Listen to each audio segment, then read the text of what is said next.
The Black Slave Code was a legal instrument that the British created, and of all places in Barbados, because Barbados was their sort of primary pet nation, I guess. That's one of the reasons why Barbados is called Little England. They spent a lot of time on Barbados, built churches and schools, and we benefited from the educational system, for example. We benefited from a robust religious environment that was created mostly by the British, but also by the parliamentary system that was created in Barbados. Most of the parliamentary members were white British people.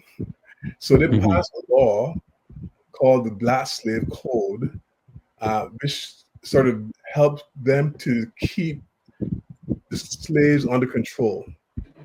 It was basically about controlling rather than governing, controlling what the slaves do. In fact, it's called the first apartheid system. When we think about apartheid, right? Yep. We normally think about South Africa.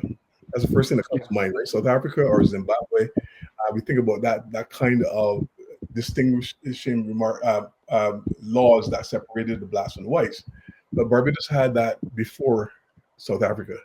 So that slave code became literally the legal document that created that separation of the races, and also created the laws that reflected how the society was going to work from then on. Some of those laws actually passed on to the United States. In fact, the Jim Crow era is based in large part on some of those Black Slave Code laws.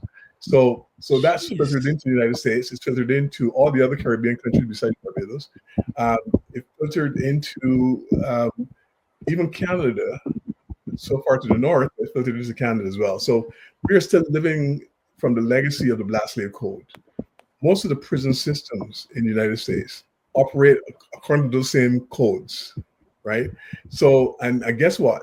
The majority of the people in the prison systems, guess who they are? They happen to be people, black and brown people, right? In the United States. And they're getting that free labor.